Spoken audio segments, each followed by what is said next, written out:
to another session of Stop, Look, Listen, and Learn. Today we're going to be talking about currency swaps. In particular, we're going to be looking at how to value a fixed for fixed currency swap. So to kind of set the stage, let's focus on two companies. A company A, which is a UK-based company with operations in the EU, and company B, which is an EU-based company with operations in the UK. Company A, we're going to assume needs euros to fund its operations in the EU, and company B needs pounds to fund its operations in the UK. We're also going to assume that both companies A and B are able to obtain loans in their respective countries that would be denominated in pounds and euros respectively.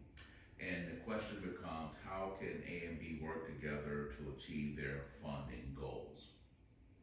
Well, what they can do is they can engage in a currency swap. And essentially what they would do is they would go to a bank in their home country and take out a loan. Company A, for example, would go to a UK-based bank and take out a loan that's denominated in pounds sterling. And company B would go to a bank that's based in the EU and take out a loan that would be denominated in euros. And then company A and B can enter into a currency swap agreement.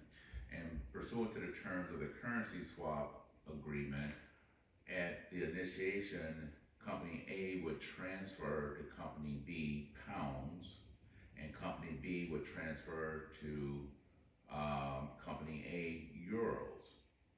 And during the term of the swap agreement, company B would make interest payments that would be denominated in pounds, and company A would make interest payments that would be denominated in euros. And then at the end of the term, company A would return to company B the euros that it received at the beginning of the swap agreement, and then company B would return to company A the pounds that it received from company A at the beginning of the swap agreement. So a couple of things I'd like to point out here. One is, unlike interest rate swaps, there is a transfer of the actual principal at the initiation. So that's the first thing to know. The second thing I want to know is that both companies will be making interest payments, and there will not be any netting of the payments because the interest payments would be in different currencies. So those are two differences between a regular vanilla interest rate swap and a currency swap. Now, on the next page, I've just kind of illustrated what's going on here graphically so you have a better sense of the big picture, which I think would make it easier to evaluate this swap agreement. So if we look at this slide here, what we see is that we have a UK-based company that's, we're assuming that's going to be company A in our example, and then we have a EU-based company that's company B in our example. And what the UK company is going to do, it is going to go to a UK-based bank and borrow money from that bank, and that loan would be denominated in pounds. And then at the same time, the EU company would go to an EU-based bank and take out a loan that's denominated in euros. And then at the initiation of the swap agreement, what the UK company will do is it will transfer 1 million pounds to the EU company, and the EU company will transfer 1.25 million euros to the UK company. And the $1 million and the 1.25 million, those numbers were derived based on the current or the spot exchange rate, which we're assuming to be 1.25 euros for every pound. And after the initiation and the initial transfer of the pounds and the euros, then as you can see, the UK company will then take the euros that it received, and then it would invest those euros in its EU-based operations. And then the EU company will take the pounds that it received at the initiation of the swap and invest those pounds in its UK operations. And the EU operations of the UK company would generate revenues and profits and the like, and it would generate those revenues and profits in euros. And then you can see the blue arrow there with the euros coming from the EU marketplace to the EU operations. And then the UK company will take those euros that it earns from its EU operations, then it will make periodic interest payments to the EU company. And in a similar fashion, the EU company will invest the £1,000,000 it receives from the UK company into its UK operations, and its UK operations will generate revenues and profits in pounds. And then, as you can see with the red arrow, those pounds would be used by the EU-based company to make periodic interest payments to the UK company, and those interest payments would be in pounds. And we're going to assume, for purposes of our discussion here today, that they will make these interest payments annually, so once a year, right? And then, of course, at the end of the term of the swap agreement, the EU company would return to the UK company the £1,000,000 it received at initiation, and the UK company will return to the EU company the €1.25 million it received at initiation. So big picture, that's what's going on. So kind of keep that in mind as you go through the analysis here, because that'll make it easier to answer this question and any questions that you might get on the exam. Okay, so let's look at the terms of the swap. So we're going to assume that this swap was initiated a few years ago, and at the time that it was initiated, the exchange rate was 1.25 euros per pound. And as we just saw in the previous slide, A transferred £1,000,000 to B, and B transferred 1.25 million euros to A. And A, we're going to assume, agreed to pay 5% in euros and to receive 4% in pounds annually, right? So those are the swap rates. So essentially the swap rate in the EU was 5% and the swap rate in the UK was 4%. And then we fast forward a few years. Let's assume that this was a 5-year swap, so 2 years have passed, and so now there's exactly 3 years left in the term of the swap. And the relevant terms today are the exchange rate is now 1.20 euros per pound. In other words, the euro has appreciated relative to the pound during that 2-year period. The swap, as I said, has 3 years left to maturity. And we're going to assume that the yield curve in the UK is flat at 3%. And we're going to assume that the yield curve in the EU is flat at 4%. And based on this information, we want to determine what is the value of this particular currency swap to be in euros. Maybe B needs to determine this, the value of this swap, so it can have the information it needs to complete its financial statements, or maybe management wants a report on the derivatives, or whatever the case may be. We want to determine what is the value of this swap to be in euros. So the first step we need to take in order to value this currency swap is, one, we want to compute the value of the pound denominated bond and the euro denominated bond. And when I say bond, what we're doing here is we're taking an approach where we're looking at this and saying, okay, these are basically two bonds, and we're going to look at company A and company B, and each company we're going to look to see what which of these bonds they have a long position in and which of these bonds they have a short position in. And so the first step is we're going to value both of the bonds, that is the pound denominated bond and the euro denominated bond. So let's start first with the pound denominated bond. You might recall from the prior slide that the swap rate at the time this currency swap was initiated was 4% in the UK. So that means that the UK quote unquote bond is, I'm sorry, yes, the UK quote unquote bond will pay £40,000 per year for each year during the term of the swap, and we're assuming that there's 3 years left. So at time zero, that's where we are today. So in 1 year, $40,000 will be paid in £40,000 will be paid in interest. 2 years, another £40,000, and then at the end of 3 years, £40,000 plus the principal, which is £1,000,000, would be paid. And we are assuming that the spot rate or the yield curve in the UK today is flat at a rate of 3%.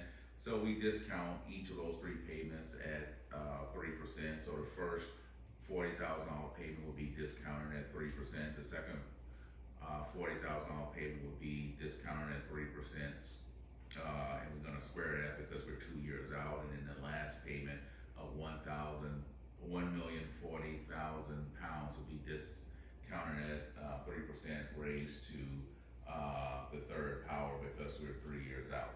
And we sum those present values, and we see that the value of the UK based or the pound based bond comes out to be £1,028,286.11. Now, in similar fashion, we do the same thing for the euro denominated bond. Now, the euro denominated bond is going to be receiving a coupon of 5%. And since the original principal was 1.25 million, that means that an interest payment in the amount of 62,500 euros will be paid each year on the euro denominated bond. So you can see the numbers there, discounting those at the 4% rate, which is what we assume the rate is in UK, and we're assuming that the term structure is flat there. And so we discount those three euro based payments and we get a present value of €1,284,688.64. So those are the values of the pound denominated bond and the euro denominated bond. Now, the second step is to compute the value of the swap to be in euros. So the first thing we want to do is look at which of these bonds does B have a long position in and which of these bonds does B have a short position in. So B is going to be, if we go back to the slide here, B, we look at during the term, B is going to be making pound denominated payments to A. So what that means is that with respect to the pound denominated bond, B has a short position in that bond. You can think of it as B having issued that bond, so it has borrowed £1,000,000 and it's going to have to make interest payments in pounds on that bond. So it has a short position in that particular bond. And B is going to receive euro denominated interest payments from A. So that means that B has a long position in the euro denominated bonds, right?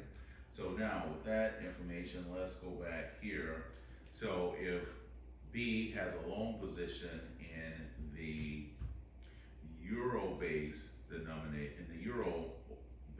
or euro denominated bond, then its long position is going to be this amount here. And if it has an obligation or short position in the pounds denominated bond, then this is going to represent its short position in the pounds denominated bond. And notice here we have the negative sign there, and that is because B has a negative position in the pound denominated bond. So what we simply do is we take or compute what is the value of the portfolio that B holds. So B has a long position in the euro denominated bond, which is worth 1.284688 million euros, and it has a liability in pounds that is worth 1.028286 million pounds. But we need to convert that liability in pounds to an amount in euros. And so you might recall we assumed that today the current spot rate is 1.20 euros per pound. So if B has an obligation to pay 1,028,286.11 pounds, then it has to go out and acquire those pounds, and it's going to acquire those pounds by using euros. So what that means is that for each pound that it acquires, it's going to have to pay 1.2 euros. And so when we take the value in the parentheses, which is 1.20, and that is euros, hold on one second, that is going to be euros per pound, and then we're multiplying that by the pounds, and the pounds will cancel, and we're going to end up with euros. And so once we figure out the amount in the parentheses and then subtract that amount from the loan value of the loan position, then we see that there's a positive value here. So the value of this swap agreement to B in euros is 50,745.31 euros. And that's how you compute the value of a fixed for fixed currency swap. And I'll leave it to you guys as an exercise to compute the value of this swap agreement to A in pounds. And that's essentially how you would handle a problem like this, which you could very well see on the exam. Now, this is a fixed for fixed currency swap agreement. You could also have a fixed for floating currency swap agreement, and you can also have a floating for floating currency swap agreement. And also here we assume that all the payments were made annually, but you can also have swap agreements where the payments are made semi-annually or even made quarterly. I suspect on the exam they would probably stick to something that's paid annually just because of the time it would take if you had many different payments over a 3-year period. If you got quarterly payments, so that's 12 present values you have to calculate, and so you're just not going to have enough time to do that. So I think something like this is going to be more representative of what you will likely see on the exam. So just to summarize here, what you want to do is make certain that you have clear in your mind what's going on from a big picture perspective. You typically will have two companies. One company is based in one country and another company is based in another country, but the domestic companies will have foreign operations, and they'll need the foreign currency in order to fund their foreign operations.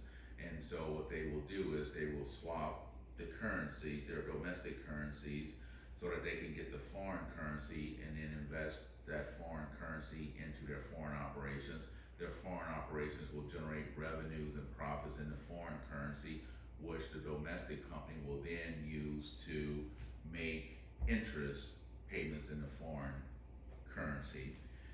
And then at the end of the swap, they will return the foreign currency that they received from one another.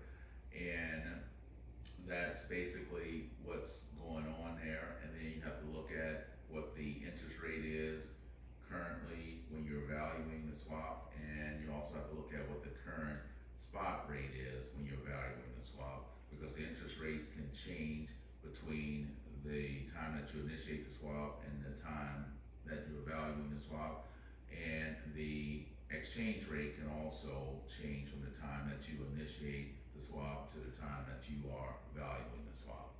So I hope you guys found this helpful. And if you have any questions, please feel free to drop them in the comment section, and I do my best to get back to you with answers.